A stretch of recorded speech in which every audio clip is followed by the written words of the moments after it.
pessoal, tudo bem? Como é que vocês estão? Todo mundo esteja bem seguro aí. Eu sou o Diogo, né, trabalho aqui na Suporte Automação, sou especialista de produto aqui na Suporte, e hoje a gente vai falar de um assunto bem legal aí de IO-Link, tá? Mas antes de a gente começar, apresentar para vocês um pouco a Suporte, para quem não conhece, né? A gente fica em Aparecida de Goiânia, né? Nossa matriz, a gente tem filial em Cuiabá. Hoje a gente tem cerca de 70 funcionários trabalhando, e a gente atende as regiões de Goiás, Distrito Federal, Mato Grosso e Tocantins, né? A gente ganhou o prêmio de Great Place to Work, né, um dos melhores lugares para trabalhar, em 2019. E dentro dessa área de automação para a indústria, a gente trabalha com grandes parceiros de mercado, né? Os líderes de mercado nessa parte de automação, né? Entre eles está a Rockwell, né, com a parte de automação, está com a Neles na parte de válvula, Cisco, Pepperfuchs, Prisma, Fluke, enfim, né? Grandes parceiros nossos aí no nosso dia a dia para ajudar vocês. E dentre esses parceiros, a gente tem um muito especial que está com a gente aqui hoje, que é a Endress, né? E para ajudar a gente a falar desse assunto bem interessante aí comigo, a gente tem o Ian, né? O Ian é especialista de produto da Endress, né? Boa tarde, Ian. Tá na escuta aí? Opa, beleza, Diogo? Tudo bem? Tranquilo, e você? Tudo certo. Muito obrigado aí pelo convite. Falar de IO-Link é um tema bem atual aí, a gente já vê bastante cliente utilizando a rede, já tem bastante máquina usando esse protocolo de comunicação, então hoje a gente consegue bater um papo sobre ele. Passar rapidinho aqui pela agenda, né? Falar um pouquinho o que é o IO-Link, alguns fatos, componentes do sistema, isso aí daí é importante, né? Às vezes já vem na sua máquina para você entender qual é a função de cada componente, estrutura de dados, a transmissão, como ela ocorre, diferença, né, no cabeamento, instrumentos, aí já falando de como a Endress e a Suporte consegue suportar vocês, por que utilizar o IO-Link, benefícios, por que tem tanta gente falando, a gente vê tanto artigo em revistas do ramo, em LinkedIn, tem bastante coisa, e no final a gente tem aquele espaço para tirar as dúvidas, beleza? Então quem quiser aí já pode mandando as dúvidas que o Diogo já está aí pronto para receber, beleza? Então, começar, antes de falar do que é o IO-Link, né? Qual é o posicionamento da Endress para o IO-Link? Na visão da Endress, hoje, nós já temos um portfólio para atender esse protocolo de comunicação, certo? A Endress está aí, dentre os grandes, né? A gente até brinca que é a que tem o maior portfólio de instrumentos com diversos protocolos de comunicação digital. HART, Profibus, Foundation, Profinet, Ethernet. E o nosso posicionamento não que a gente vá divulgar o IO-Link como, nossa, o protocolo do futuro.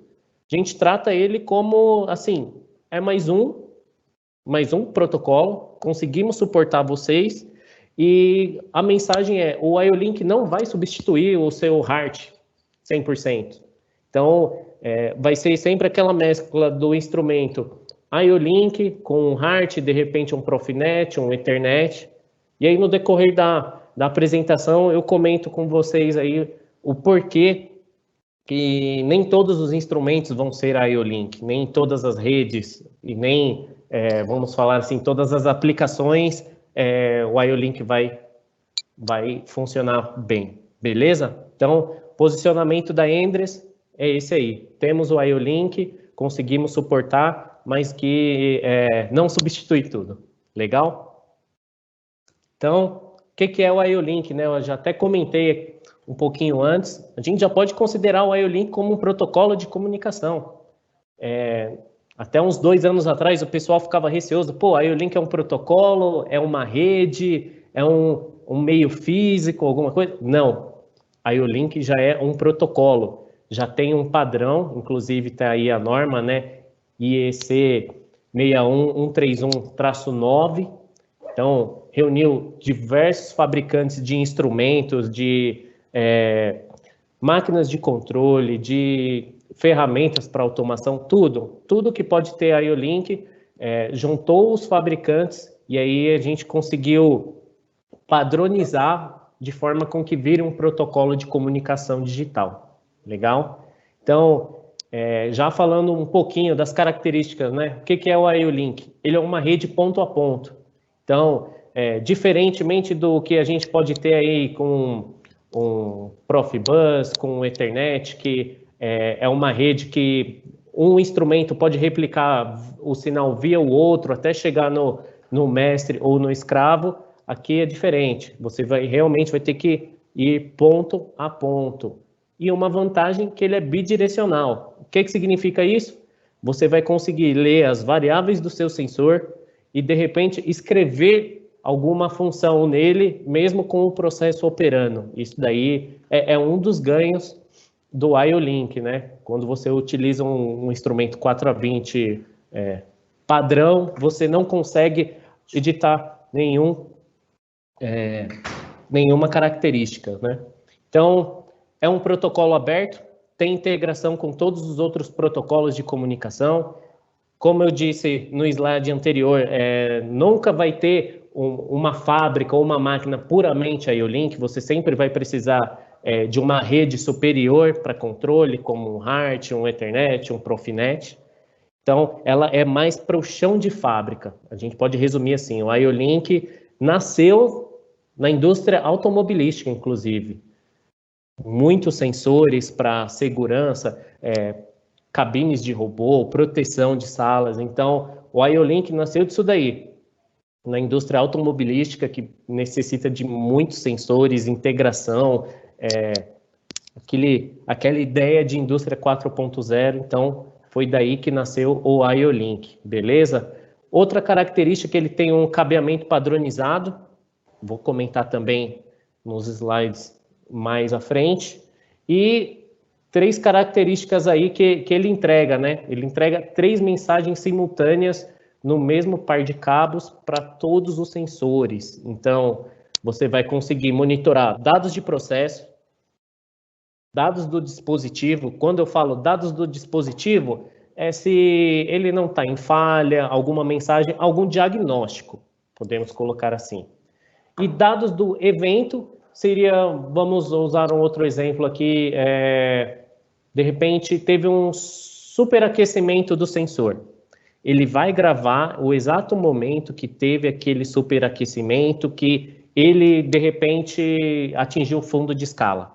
Mesmo assim, ele vai gravar esse evento. Você vai conseguir resgatar, inclusive, trabalhar de forma paliativa para que não aconteça mais esse problema. Legal? Então, ao mesmo tempo que você tem os dados de processo ali, como se fosse o 4A20 funcionando no instrumento, você consegue os dados do dispositivo, consegue escrever, alterar parâmetros nele enquanto está efetuando a leitura e dados de evento. Legal? Então, esse é um resuminho do que é o IO-Link. Já é um protocolo digital, é uma rede ponto a ponto, é bidirecional, então você escreve e lê os dados de todos os sensores, inclusive atuadores. A gente já vê aí bastante válvulas em IO-Link, tá legal? Então, vou avançar aqui. Alguns fatos aí sobre a IO-Link, né? Por que a gente começa a ver mais isso daí? Isso daqui é um gráfico que está até um pouquinho desatualizado. A gente começa comentando, falando que como que a gente chama cada ponto IO-Link, né? A gente apelidou de nós, né? Então, hoje, a gente já estima que já ultrapassem de 20 milhões de nós IO-Link. Quando a gente fala um nó, é um mestre e um sensor IO-Link conversando nessa rede. Então, imagine, 20 milhões de sensores em IO-Link, já é bastante coisa, tá? Ó, aqui tem um dado interessante até, né? 5,3 milhões de nós IO-Link vendidos só em 2016, isso globalmente. Então, a gente já começa a ver bastante IO-Link aí em máquinas pasteurizadoras, já vemos bastante em linhas de SIP, na indústria de alimentos e bebidas. Então, tende a crescer bastante. Para esse nível de monitoramento e controle de fábrica, vai crescer bastante. Para processos mais agressivos, que de repente, vamos supor, mineração, para óleo e gás, não faz sentido o IO-Link, e eu vou comentar um pouquinho mais para frente. Beleza? Mas é interessante ter essa ideia de grandeza. 5,3 milhões de nós IO-Link, então, sensores, mestre, é muita coisa, é muita coisa. Então, vou avançar aqui. Então, como eu comentei da norma, quem participou da criação da norma para o protocolo IO-Link ser criado, né? Dá para ver aí que são diversos fabricantes aí. Endress, Rockwell, Baloff, Pepper, Phoenix, Contact, SICK, Vica, enfim. Todos esses fabricantes entraram em um consenso de como deveria ser a pinagem, como que é a transferência de dados, e a ideia é ser um protocolo aberto. Então, interconectibilidade, né, com todos os tipos de CLP, mestre e sensores, beleza? Então, pode entrar, inclusive tem um site, IO-Link, né? Se você colocar no Google, vai encontrar um site e aí vai trazer os dados de todos esses fabricantes, inclusive os IODDs, que eu vou comentar mais para frente, mas que são como se fosse fazendo uma relação com o HART, né? Os DTMs, né? Então, você consegue encontrar isso daí de uma forma bem fácil no site, beleza? Então, falando aqui como que é uma rede IO-Link típica, né? Que a gente tem um nível, vou até pegar aqui meu lápis. Então, aqui a gente tem um nível superior aí de SDCD, SCADA, com um controlador, podendo ser Profinet, Ethernet IP, podendo ser HART, Modbus, e ele conversando com um mestre IO-Link, que vai fazer essa ponte entre o SDCD e os sensores, certo? Como eu disse, é bidirecional, então ele vai conseguir ler o dado dos sensores, vai replicar na rede. Pelo seu sistema de controle, você vai acessar todas as funções dos sensores e, inclusive, escrever as funções nesse carinha aqui, de uma forma digital e rápida. Lembrando, começou o IO-Link com sensores muito básicos, sensor de presença.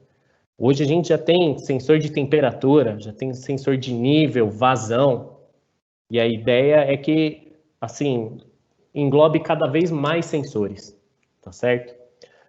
Uma das vantagens do IO-Link, né? Aqui a gente já vê um medidor de vazão aqui nosso, que ele tem a comunicação IO-Link. Então, imagina que para você fazer a parametrização desse sensor, você pode fazer a parametrização via Bluetooth, você pode fazer a parametrização conectando um comunicador IO-Link direto no medidor também com o cabo, e aí você fazer a configuração do sensor fora do processo, já colocar o sensor configurado no processo. Essa é uma vantagem, você grava as configurações no sensor.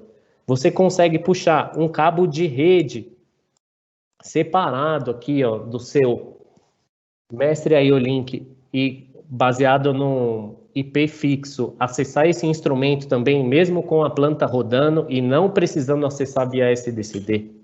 São diversas possibilidades para configurar e tirar todas as informações dos seus sensores. Isso é legal, você não vai precisar mais daquele Palm, daquele configurador HART específico do fabricante, nem de, vamos supor, putz, eu preciso baixar um GSD, falando de Profibus, né? Específico dele naquela versão. Não, cara, você tem diversas possibilidades para configurar o sensor, tá certo? Essa é uma facilidade do IO-Link. E já avançando aqui, ó, desse lado, a gente consegue ver que tem medidores que ainda não possuem IO-Link. Temos ali os sensores de pH, condutividade, oxigênio, um medidor Coriolis, medidor de vazão, e até mesmo acionamentos, como que o... não ia falar servo, como se fosse um software starter. Então, dados de motor, essas coisas ainda não estão preparadas para o IO-Link, tá certo? Então, lembrei a palavra drives, né? Drives para comissionamento aí, startup de máquinas, né? Então, recapitulando, alguns sensores não vão ter comunicação IO-Link porque com esse medidor de vazão Coriolis, a gente consegue extrair muita informação. Além do mais, ele precisa de uma potência muito elevada. Não sei se vocês repararam, mas aqui, falando dos sensores IO-Link, nós temos sensores pequenos, coisas simples. A gente não tem um radar IO-Link, a gente não vai ter, de repente, um Coriolis, um medidor magnético de 10 polegadas IO-Link, porque a restrição da rede. A rede IO-Link só consegue, por nó, né, distribuir uma corrente de até, no máximo, 200 mA. Então, não são todos os sensores que vão ter IO-Link. Pode ser que num futuro próximo tenhamos, mas ainda não é possível, por limitações de dados que trafegam, né? Quando a gente olha um medidor Coriolis, ele está te entregando temperatura, densidade, vazão instantânea, vazão acumulada, dados da bobina do Coriolis, são 3 bobinas, cada uma operando, sei lá, quase 1000 volts, é um pouco complicado. Então, por isso que a gente fala que o IO-Link não vai substituir tudo. A gente ainda vai precisar de um HART, de um Profinet, de uma alimentação externa, legal? Falando... Pode falar, Diogo. Aproveitando que a gente está falando dessa parte de comunicação, o pessoal até fez uma pergunta aqui, talvez se encaixe aí, não sei. O Edson perguntou se com a IO-Link a gente pode fazer controle ou somente para questão de diagnóstico, pegar informação, enfim. Não sei se vai comentar isso para frente. Legal. É um ponto importante. Quando fala assim, dá para usar para controle?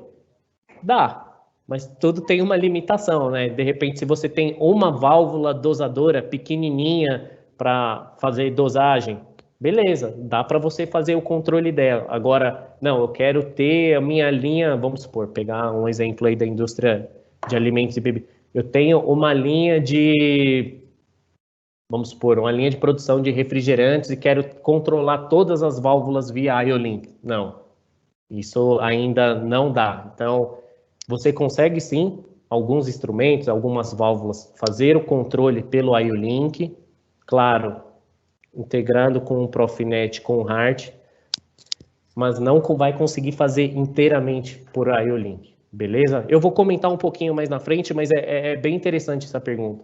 O IO-Link nasceu para monitoramento. Legal? Legal. Mais algum comentário aqui? É até interessante falar, né, que até comentando um pouco da suporte e integração do IO-Link com a Rockwell, né? A Rockwell também já está preparada para receber módulos IO-Link, ela tem os mestres IO-Link, né? Então, toda a facilidade que tem com o instrumento Endres operando em Ethernet P também vai ter um instrumento Endres com sistema Rockwell IO-Link. Não vai perder nada, vai conseguir ter os mesmos níveis de acesso. Beleza? Então, aqui exemplificando aí, né, o nível do Profinet ou um HART, a gente vai continuar, vai precisar deles ainda por muito tempo.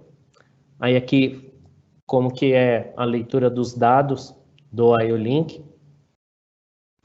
Uma limitação, isso é importante, a gente consegue usar o IO-Link em área classificada, o sinal é intrínseco, temos sensores à prova de explosão?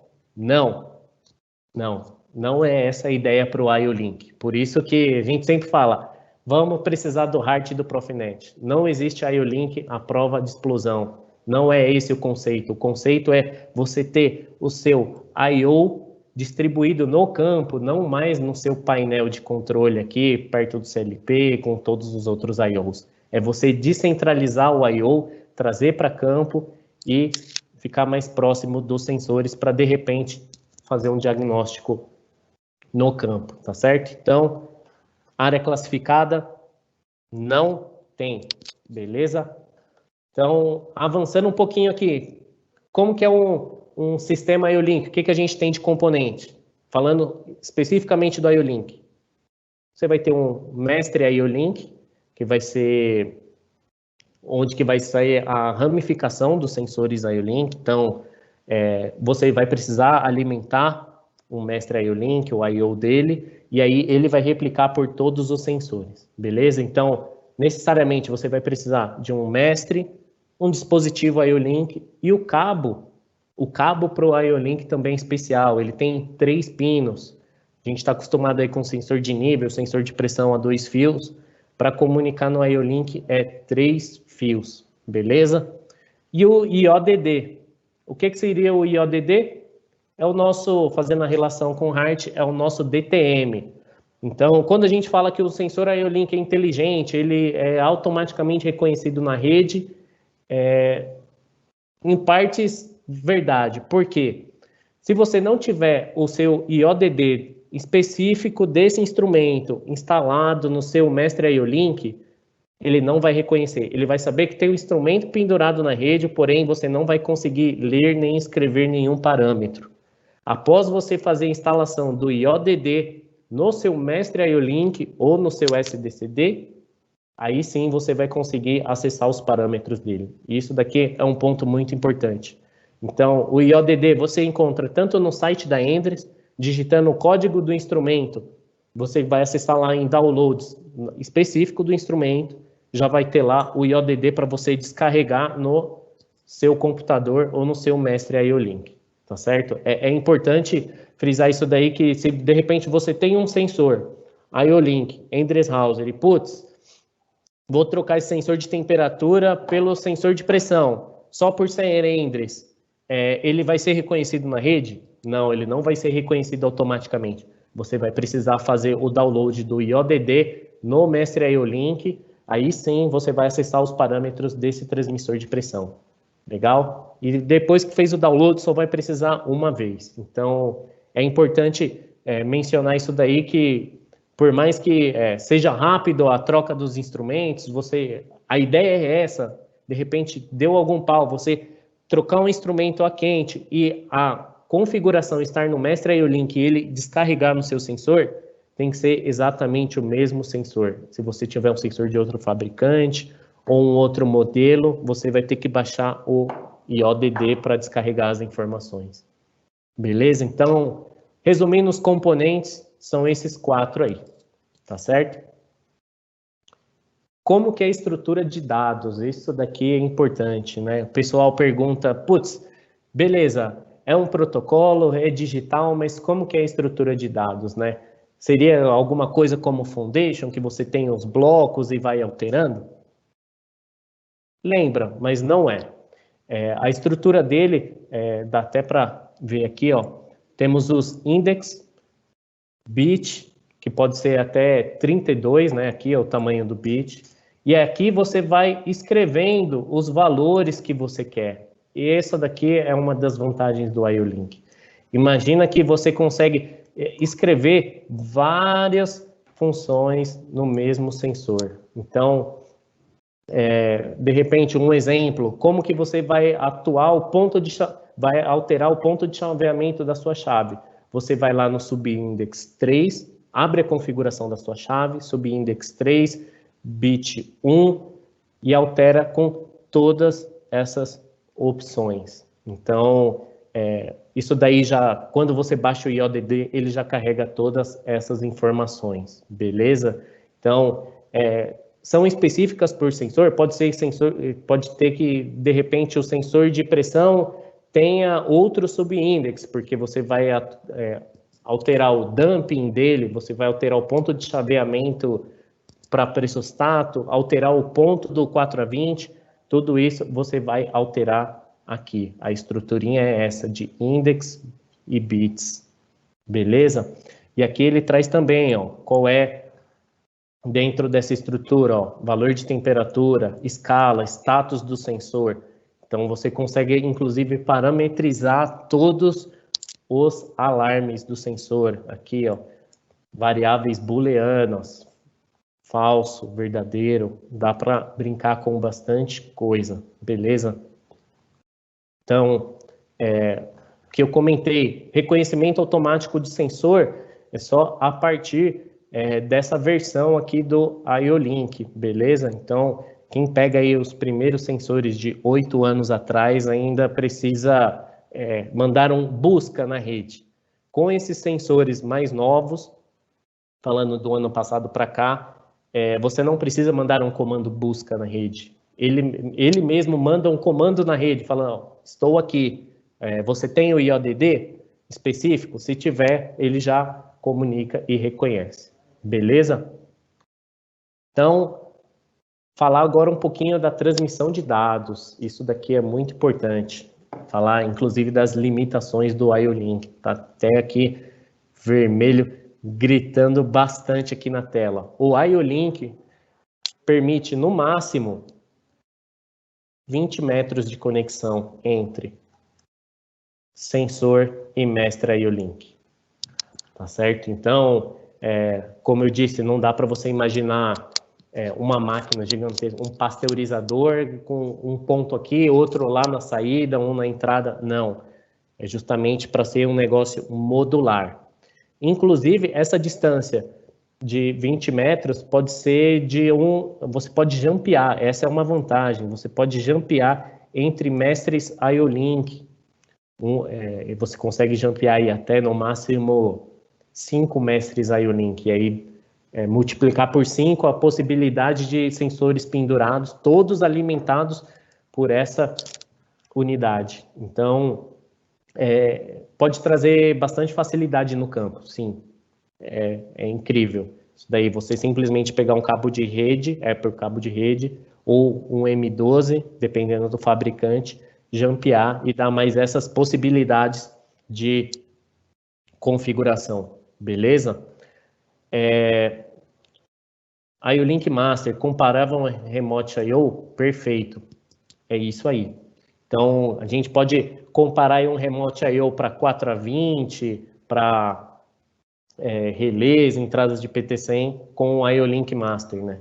Dá para fazer esse comparativo, né? Os sensores mudam muito pouco. Aqui está o endereço, né? No nosso site, para você que já tem o instrumento IO-Link, quer descobrir o IODD, como faz o download, já está aqui disponível. E também tem dentro da IODD Finder, né? Que é meio que o site que todos os fabricantes também colocam os seus IODDs lá, deixam disponível, beleza? Agora, um ponto importante. 4 milésimos de segundo é o tempo de atualização de leitura do sensor. Então, imagine que você tem aqui, escreveu algum dado, fala assim, ó, não, agora minha chave vai comutar. Vão rodar aqui 4 milésimos de segundo, mais 4 milésimos de segundo aqui no Mestre IO-Link, para depois mais 4 milésimos de segundo aqui. Assim, comparando com outras redes, né, fazendo um comparativo com o HART ou com o 4A20, esse tempo de atualização é lento. No HART ou no 4A20 é mais instantâneo. Porém, a gente leva em consideração que, é um protocolo digital, está carregando muitas informações nele, então não é tão lento. Quando você olha, de repente você levou 16 milésimos de segundo para fazer a comutação de uma chave remotamente, é bastante. Então, o sensor está sempre atualizando se você escreveu ou se tem algum parâmetro que está com desvio a cada 4 milésimos de segundo. Beleza? Então, é importante entender isso daí também, o tempo de atualização do sensor. Legal? Que a gente trouxe até mais exemplos aqui, um software, não é um software start, né? Isso daqui é um drivezinho para acionamento de motores, tem sensor de presença, transmissores de pressão, vazão, nível, a gente vê bastante sensor de cortina, né, para a cortina aberta, se você pode entrar de repente em uma sala ou não, tem bastante sensor aí no mercado, beleza? Mas a ideia é essa aí, o tempo de atualização 4 milésimos de segundo, e sempre precisando do IODD. E aí, lembrando que você pode instalar o IODD de todos os sensores aqui, se eles estiverem pendurados. Se cada remota dessa estiver ligada aqui no seu CLP, você vai ter que fazer o download em cada remota, tá certo? Então, tá aí. Aqui, a gente tem uma tela, até o Diogo compartilhou aí com a gente, em um Logix, né? Como que você vai encontrar a árvore de configuração IO-Link, né? Então a gente tem aqui, ó, que é o mestre IO-Link, tá certo? O mestre IO-Link da Rockwell dentro do controlador. Então aqui a gente conseguiu acessar nossa chave de nível aí FTW23 via IO-Link. E aí o que ele vai carregar? Voltando lá do começo, o que ele vai carregar de informações? Versão do software, data de fabricação, quando o sensor foi comissionado, há quanto tempo ele está operando, qual porta, aqui falando, né, do mestre, qual porta está sendo utilizada. Aqui a gente conectou bastante instrumentos, ó, um PMP23, que é o transmissor de pressão, que estava em falha, porque a gente não fez o download do IODD, FTW23 e o Picomag.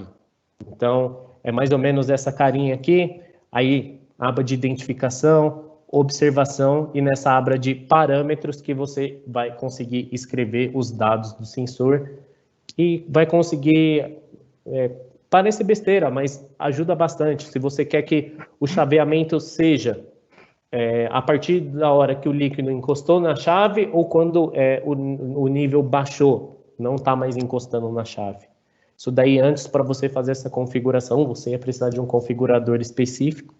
Agora, com a IO-Link, você consegue fazer isso daí pela rede, beleza? Então, conexão elétrica, o que muda? Putz, vou precisar adequar, comprar cabo diferente? Não. Conexão elétrica aí, falando dos instrumentos, o plug M12 já padrão, dá para você aproveitar algum, aí, de repente já tenha na planta. A diferença, falando agora do instrumento, é que ele vai utilizar 3 pinos, o 1, o 3 e o 4, né? O 1 e o 3 vai ser a alimentação do instrumento, e o sinal digital IO-Link sobreposto a um sinal analógico vai estar no pino 4, né? Tá aqui até exemplificando aqui o digital, né? O 0 e 1. Então, é praticamente isso daí. Quando a gente pega um instrumento convencional, 2 fios, não tem. Dá para você utilizar o cabo? Dá. Agora, quando você pega um instrumento IO-Link, é um pouquinho diferente. E isso também foi padronizado, tá? Então, conforme a EIC. Beleza? Todos os instrumentos vão seguir esse padrão, independente do fabricante, tá certo? Então, aqui tá. Inclusive dá para usar também o conector a 4 fios se você precisar de uma saída relé no mesmo instrumento, você configura pelo IO-Link e usa uma saída a mais. Essa é outra vantagem para a instrumentação. Uma passada rápida aqui no nosso portfólio. Então, recapitulando, medidores de vazão aqui, né, nosso Picomag. Todos os medidores Picomag já possuem o IO-Link, tá certo? E Bluetooth. Nossa chave de nível condutiva, transmissores de pressão, chaves de nível capacitiva, transmissores de pressão. Já temos os transmissores de temperatura, inclusive com rápido tempo de resposta, o melhor tempo de resposta do mercado em IO-Link. Chaves de nível vibratória, e a partir aí de dezembro já teremos o nosso condutivímetro IO-Link. Então, pensando já em estações SIP, totalmente IO-Link, geralmente é uma máquina compacta, as IOs ali, não é área classificada, não não demanda de um instrumento muito robusto, né? Alguma coisa muito especial. Então, a gente em breve já vai estar aí com o condutivímetro para IO-Link, beleza? Então, nosso portfólio completo. Aqui um exemplo rápido, né, da chave de nível, o que dá para você fazer? Você, de repente, trabalhar no modo janela. O que seria esse modo janela? Você conseguir aproveitar a chave para fazer a diferenciação entre dois líquidos. Imagina que se você tiver aí com uma chave vibratória, ela mede a densidade do fluido, né? Vai mudar. Se de repente você estiver com sei lá, água e algum outro líquido, vamos supor aí um refrigerante, que a densidade é diferente. Então, a chave, o ponto de acionamento é o mesmo, com o nível. Mas imagina que você vai conseguir fazer a identificação do tipo de fluido pela diferença da vibração da chave vibratória. E você vai conseguir interpretar isso pelo IO-Link. Claro, tem uma restrição de range, né, de densidade, não vai virar um densímetro, mas você pelo menos consegue identificar, olha, agora não tenho mais aquele fluido, mudou o parâmetro, tá certo? Imagina que você consegue aproveitar a mesma chave para quando o nível subir, ela tem um alarme, e aí o nível baixar daquela chave, ela disparar um outro alarme. Então, são diversas possibilidades que você não vai precisar de nenhum software adicional, vai ser tudo pela rede IO-Link, tá certo? Então, frequência de oscilação, que foi o que eu comentei, tá? Para você parametrizar vários alarmes no mesmo sensor, inclusive usar uma saída analógica. E aí, o que seria esse ponto aí? Beleza, conseguir identificar a diferença entre os dois fluidos, e aí dá para você, inclusive, trabalhar na resolução do instrumento. Então, são infinitas possibilidades isso daí, de repente, tá até aqui o exemplo, né? Água, uma solução de limpeza, com espuma, sem espuma, enfim, dá para você trabalhar bastante. E onde que você vai alterar esses parâmetros? Acessando lá na base, dentro daqueles sub-itens, uma configuração. Então, aqui tem alguns exemplos, quem tiver interesse depois conseguimos retornar. Então, tá para você trabalhar, inclusive, setar a chave para trabalhar em um range de frequência de vibração. Então, é sensacional. Dá para fazer bastante coisa com sensores simples. Tá certo? Então, trazendo um outro exemplo aqui, medição de nível. A gente tem, geralmente, duas chaves de nível, uma para nível alto, outra para nível baixo. E aí, agora, com um transmissor de pressão IO-Link, você vai monitorar o nível continuamente aqui, né? Que está até essa linha, conforme o enchimento, vai subir. E com o mesmo transmissor de pressão, você ainda vai ter um contato seco. Então, você vai estar monitorando o nível continuamente, como se fosse pelo 420. E a partir do momento que chegar nos 50% do nível, aciona um relé. Quando tiver em 100% do nível, além de dar o fundo de escala no 420, você teria um outro relé. Essa é uma possibilidade para fazer uma automação de baixo custo apenas com um transmissor de pressão, ao invés de você ter duas chaves de nível. É uma possibilidade que você consegue com o IO-Link. Inclusive, para instrumento que não tem display, putz, estou enxergando no meu supervisório uma unidade errada. Pelo IO-Link você também consegue alterar de bar, KPA, PSI, trabalhar na resolução do instrumento, alterar a faixa, o ajuste do instrumento, o span, tudo isso via rede, beleza? E aí, para temperatura, o que você fala? Pô, o que eu vou ter também de diferente temperatura em IO-Link, além do tempo de resposta, um sensor com bom tempo de resposta? Então, você vai ter todos esses alarmes, erros, falhas, tudo isso daí operando em paralelo com a medição. Então, você consegue também usar o seu sensor de temperatura como um termostato, enquanto ele monitora a temperatura.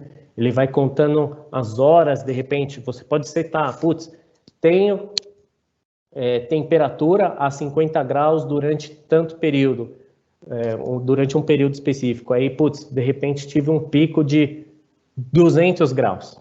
O sensor vai gravar isso daí, porque vai estar na eletrônica dele que teve um pico de energia e que de repente foi isso que danificou ele. Ele vai gravar essa mensagem. É muito interessante. Você que de repente tem troca sensores de temperatura aí com certa frequência, porque ou o conector oxidou, ou de repente queimou o transmissor mesmo, com a IO-Link a gente vai conseguir investigar melhor o porquê disso daí, tá certo? Para a temperatura. Aí agora, quer falar um pouquinho, Diogo? Quero sim, ó. É bem legal a gente hoje ter esses sensores que antigamente a gente só tinha um sinal 4A20, né? Aqueles sensores mais baratos que normalmente só pegava a medição e pronto, né? Saber que hoje a gente consegue praticamente o mesmo custo do sensor, né? Tem uma imensidão de informações que a gente pode ter, coisa que a gente só tinha nos equipamentos mais avançados, digamos assim, né? Hoje em dia, então, Perfeito, a informação tá acessível até nos mais simples, né? E aí, muito legal as informações que você passou dos instrumentos aí, né? Que a gente consegue fazer, né? Uma chave de nível que consegue não só detectar a mudança, o nível quando chega no nível, mas também mudança de fluido que está passando, né? Enfim, N possibilidades aí, né? Mas lembrar também que não está só na instrumentação, né? Essas vantagens do IO-Link, né? A gente tem que lembrar que nosso chão de fábrica tem N tipo de sensores trabalhando ali constantemente nas nossas máquinas, né? A gente vai ter não só sensor de pressão, temperatura, chave de nível, como a Ian falou, mas a gente tem sensor ultrassônico, sensor indutivo, capacitivo, sensor de posição, né? Enfim, tem uma infinidade de tipos de sensores aí, né? E aí, como é que a gente trabalha com esses sensores dentro do nosso processo, da nossa automação, né? Será que hoje em dia a gente está trabalhando, acho que a maioria das pessoas hoje trabalha meio que, digamos assim, às cegas de como tá esses sensores dentro do campo, né? É assim, ou o sensor está funcionando ou não está, né? Não tem mais nenhum outro tipo de informação ali do que está acontecendo, né? E aí, o iLink veio para justamente suprir esse gap que vem aí, né? Já que a gente fala tanto de indústria 4.0, né? A gente tem que pensar também no chão de fábrica ali, nos sensores mais simples, né? E a pergunta que a gente sempre faz, né? Ó, eu tenho um sensor da minha máquina ali, mas né, qual que é o estado dele real que ele está operando, né? Será que ele está em falha? Será que é o sensor que realmente estragou? Né? Eu vi uma falha aqui, então eu vou trocar o sensor, né? Será que é exatamente assim que a gente tem que pensar, né? Será que meu sensor está trabalhando ok, 100%? Ele está trabalhando no limite dele, né? Será que ele vai chegar a dar uma falha daqui a pouco tempo, né? Enfim, tem um leque grande de coisas que a gente consegue fazer com o IO-Link, né? E são coisas que antigamente a gente não conseguia com sensores comuns, né? Puramente 4A20, uma saída de relé, a gente não tinha as informações, né? E aí, só pra gente ter mais ou menos uma ideia, você passa o próximo slide, por favor, Ian? Opa, legal. Vou passar aqui. Tirar do... Né? Como eu falei, né, a gente tem uma infinidade de sensores na nossa planta, né? A gente costuma falar que os sensores eles são os olhos e os ouvidos da nossa fábrica, né? Tudo que está acontecendo ali são eles que estão nos avisando, né? Então a gente tem que sempre ficar esperto, porque são eles que nos avisam quando tem problema, quando não tem, né? Então, e como a quantidade de sensores são muitos, né? Isso acaba que gera um certo custo para o processo, para a produção, né? Não só o custo dos sensores, né? A gente tem custo dos sensores, né? São várias tecnologias empregadas, né? Você não vai conseguir monitorar essa planta inteira com um tipo de sensor só, sabe? Sensor indutivo vai fazer tudo que eu preciso na fábrica. Não dá, são vários tipos. Então você tem custo com estoque, custo de reposição, né? Configurar cada sensor desse, né? Cada sensor tem uma configuração diferente, então cada você tem que saber a configuração de cada um ali. É Ninguém vai impossível, né? impossível você saber de cabeça como configurar cada equipamento, né? Muitas vezes quando o sensor estraga também você tem aquele tempo para substituir o sensor, né? Não só de ir lá e trocar, mas você tem que reconfigurar o sensor de novo. Às vezes você tem uma linha que passa mais de um produto e você tem ali um sensor que você configura ele para agir naquele certo produto. E quando você muda o produto na linha, né, aquela configuração já não é mais válida, né? E você tem que ir lá em campo e reconfigurar em campo de novo o sensor para aquele produto que está passando, né? Fora as falhas que a gente sempre dá e, né, aquele famoso, o que está acontecendo, né? Você para lá na frente do sensor, fica uns 10 Fiz minutinhos olhando tudo para a cara igual, dele. né? E de É, repente está pô, diferente. já fiz mil coisas e nada resolveu, o que aconteceu, né? Esperando que o sensor te fale o que aconteceu com ele, né? E hoje em dia isso a gente dá conta do próprio sensor nos contar o que está acontecendo, né? Mas com sensores comuns que a gente está acostumado a trabalhar, isso não é possível, né? Isso gera custo de parada também, né? Você vai trocar um sensor, às vezes tem sensor que para a linha, né? Você vai ter perda de Isso aí. produção. Às vezes você tem um sensor ali que está trabalhando, não está trabalhando ok, e você vai gerar problema de qualidade no seu produto, né? Ele não está Perfeito. trabalhando da forma correta, né? Você tem o custo ali de tempo de troca e configuração do sensor, enfim, tudo são custos, né? Máquina E parada, né? máquina parada, acho que é o terror de qualquer pessoa, principalmente da manutenção, né? Aquele sábado à noite ali, aquele telefone tocando, você já dá um desânimo, né? E hoje em dia, normalmente, o que acontece? Quando você tem uma falha no sensor, a primeira coisa que a gente faz o sensor estragou, vamos trocar, né? Estragou, vamos trocar. Mas nem sempre quando esse sensor está em falha, significa que ele teve algum dano, né? Realmente, às vezes pode ser falha de algum componente, algum dano mecânico que ele tomou, né? Enfim. Mas às vezes pode ser, por exemplo, um sensor que está com o seu visor sujo de poeira. Com o tempo ele acumulou poeira e não está conseguindo mais ler. E ele entra em falha para te avisar, ó, tem algo errado comigo, né? Mas com um sinal provavelmente 4A20 ou um ralezinho, você não ele não consegue te avisar que essa falha não é um problema de componente, né? É um problema do processo ali que sujou a lente. Né? Ou às vezes ele está com alguma configuração errada, não está realmente em falha, não está estragado. É só uma configuração que você tem que fazer um ajuste, né? É, Às isso vezes aí. teve algum dano nele mesmo, mas não foi no próprio sensor, às vezes foi no cabo, né? Você vai trocar um Perfeito. sensor inteiro porque teve um dano no cabo? Às vezes não precisa, né? Então, isso eram coisas que antigamente a gente não conseguia ter uma clareza, né? Conseguia enxergar bem. E hoje em dia o iLink chegou aí para fazer isso de forma bem fácil e com isso aumentar o que a gente mais quer, que é a produtividade, né? Então você já começa a ter uma redução de parada não planejada, né? Quando você tem sensores que conseguem te avisar que eles vão dar defeito até antes deles começarem a dar defeito, né? Você já começa a ter umas decisões mais assertivas, né? Quando um sensor entra em falha, você não vai lá só trocar ele, você não vai ficar parado 10 minutos olhando para ele, tipo assim, o que está acontecendo, né? Você já vai Uhum. sabendo o que está acontecendo com o sensor e já vai em campo já com a ação a ser tomada na cabeça, já todo preparado, né? Então isso já reduz bastante esse tempo aí de decisão do que fazer com o sensor, né? Rapidez na troca de perfil de sensor, né? Como eu falei, às vezes você tem É. mais de um produto passando na linha, e para cada produto você tem que ter uma configuração diferente no sensor. Né? Então, em vez de você, toda vez que for passar um produto, você ter que ir lá em campo, alterar no sensor, você já consegue até, às vezes, deixar pré-programado para o sensor, com um botão que você clicar, ele vai lá e muda a configuração dele. Né? E você não Uhum. precisa fazer essa intervenção em campo. Então, isso economiza muito tempo. É. E não E é alteração no programa, né? É direto do instrumento. direto no instrumento, não mexe mais, não tem que alterar a programação, Lógica, né? né? A lógica, não tem que fazer nada. É uma coisa pontual no instrumento, né? E uma coisa bem legal também, principalmente para quando você usa uma arquitetura integrada, um sensor, por exemplo, sensor Rockwell com automação Rockwell, né? Acho que com a Enersys isso também é possível, já que a Rockwell e a Enersys são parceiros, você consegue fazer uma troca de sensor, é um plug and play de configuração também. A configuração fica salva na lógica da sua automação, e ali quando você troca um sensor por outro igual, é, a própria lógica já descarrega automático ali a configuração que tinha antes no sensor, né?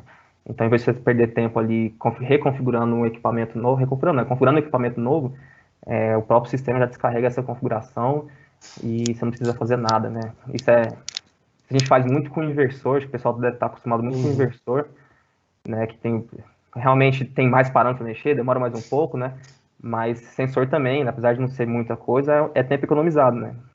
Isso, com certeza, no final das contas, por tantos sensores que a gente tem na fábrica, traz um aumento na produtividade, né? E acho que é o pessoal que mais se beneficia aí, né, com essa questão, e acho que é o pessoal de manutenção, né? Acho que não tem Uhum. nada melhor do que você já ir resolver um problema, sabendo o que é o problema e saber como resolver o problema, né? Isso aí acho que é mágico para eles, né? E além de você começar a trabalhar com manutenção preventiva, né, e não reativa, né? Já saber quando o sensor pode dar um problema, quando ele vai dar problema, né? Igual você falou aí, sensor de temperatura ou qualquer outro sensor que você vê picos de temperatura que ele teve ali, que passou do range máximo de suporte, fala, pô, isso aqui vai estar danificando meu sensor, né? Agora eu vou ter que trocar ele. Né? Então a gente já começa a trabalhar aí com uma manutenção mais preventiva, né? E não só reativa, que a gente sabe que demora muito mais tempo, o gasto é bem maior, né? Além da rápida troca de configuração, né? Que é o que eu comentei. Né? Então gera muita economia para a gente e muito aumento na produtividade também. né? Bem legal. E aí no próximo slide aí, eu fiz Opa. uma continha de padeiro aqui, né? Só para a gente ter mais ou menos uma ideia aí do que o IO-Link pode trazer de benefício para a gente, né? Imagine que você tem uma máquina aí que passa chutando aí uns 500 produtos por minuto, né? Não sei, sei lá, uma máquina de latinha, enfim, né? Uhum. E vamos supor que um sensor dessa máquina estragou, você tem que ir lá trocar, né? E o seu sensor não tem IO-Link, né? Então você está ali com aquele sensorzinho comum sem Uhum. IO-Link. Quanto é mais ou menos um tempo que você demora para trocar um sensor, né? Então vamos por partes ali, né? Vamos supor que você demora mais ou menos 5 minutos para identificar o sensor com defeito, né? Ir lá identificar e saber qual que é o sensor. Depois mais 5 minutos para identificar a localização do sensor. Depois mais 3 minutos para desmontar o sensor. Depois mais 10 minutos para você ter que ir lá no almoxarifado, pedir um sensor novo. Isso se tiver em estoque. Imagina se nem tiver em estoque, né? Você tem que pedir para o É. fornecedor, aí já é alguns dias a mais, né? Depois tem que ir lá instalar o sensor de novo. Demora mais uns 5 minutinhos ali. Depois mais 5 minutos para configurar o novo sensor, né? Então, seu tempo de troca do sensor aí foi um total de 33 minutos.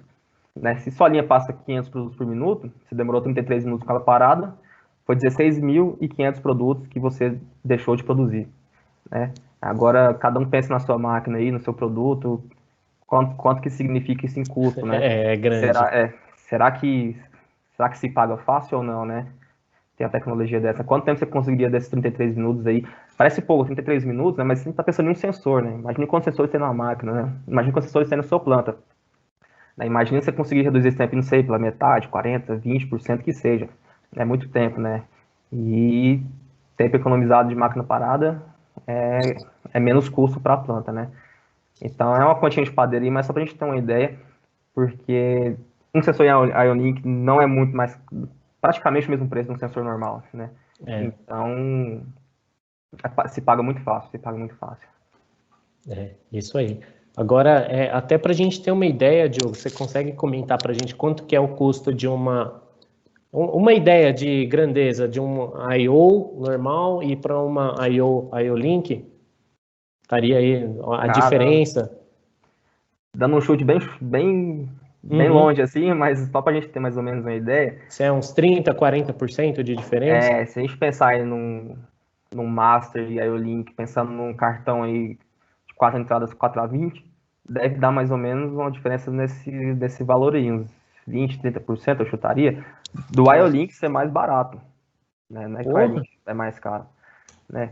Uns 20, 30% de diferença para o Master IO-Link ser mais barato do que o cartão de 4 entradas analógicas, Aí faz todo sentido. né? Beleza. Informação importante. Pois é, não, acho que é algo que veio para ficar mesmo, porque são muitos benefícios, né? São. Avanço, continuo nesse Pode, slide. pode avançar, pode avançar. E aqui é só para fechar pensando no fabricante de máquinas, né? Que para ele também o tempo que ele leva para descarregar uma configuração de um sensor, de repente ele está fabricando uma máquina que vão vários sensores. Como que o IO-Link ia ajudar ele? Nesse tempo de comissionamento e instalação e engenharia, tá? Estaria aqui nessa, ele conseguiria trabalhar nesse lado aqui dos 52%.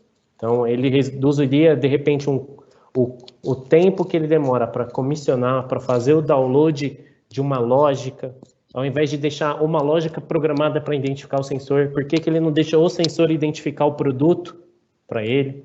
Isso daí pode ser um fator crucial para quem é fabricante de máquinas. É só para dar uma ideia aí, como o Diogo comentou, de repente um sistema IO-Link pode trazer aí ganhos para o fabricante também de um 30, 40% aí no total, né?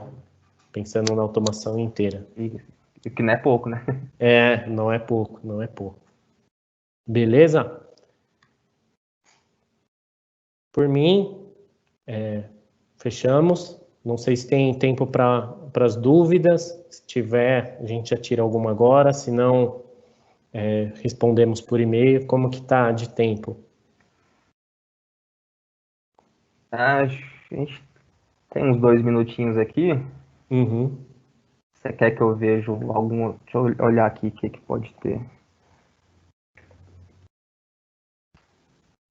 O pessoal perguntou aqui qual a velocidade de comunicação, mas acho que você chegou a responder isso, né? Isso, a velocidade de comunicação do loop é de comunicação não, né? De atualização do sensor é Atualização. 4 milissegundos, isso, atualização da rede. O pessoal perguntou aqui sobre os mestres. Eles perguntaram se tem mestre que reconhece sensor 4 a 20 mA puro. Então, tem sim, mestre IO-Link que reconhece, porém você não vai ter nenhum diagnóstico. Você vai usar ele apenas para levar alimentação no instrumento. Não Acaba vai ter como, nenhuma função adicional. como com a cartão 4 a 20 normal. É, isso aí. Não vai extrair mais nada. Entendi. Tem uma outra pergunta que o pessoal perguntou, se existe conversor de 4 a 20 para IO-Link. Existe sim. Porém, é um negócio que você não consegue extrair o máximo do instrumento, tipo, tempo de operação, essas coisas, porque tem que estar na eletrônica do instrumento. Se você tiver só o adaptador, é meio que, tipo, pegar e, de repente, fazendo uma analogia, colocar uma inteligência em um sensor que não é inteligente. Então, ele não vai te entregar todas as informações. Sempre Entendi. vai faltar alguma coisa. Então, se alguém hoje tem toda a sua base de sensores em 4 a 20, ele não consegue atualizar esses sensores simplesmente colocando esse conversor. Teria que trocar todos os sensores. É, isso aí. Isso aí. Entendi. Legal. As perguntas foram essas, Ian. Uhum. Queria agradecer aí sua aula que você deu pra gente aqui hoje. Já é o link, foi Obrigado. muito bom, viu? Eu, particularmente, aprendi bastante, né? Espero que o pessoal tenha gostado também. Agradecer sua disponibilidade aí, seu tempo. E foi muito bom, obrigado, tá? Valeu, beleza. Até a próxima.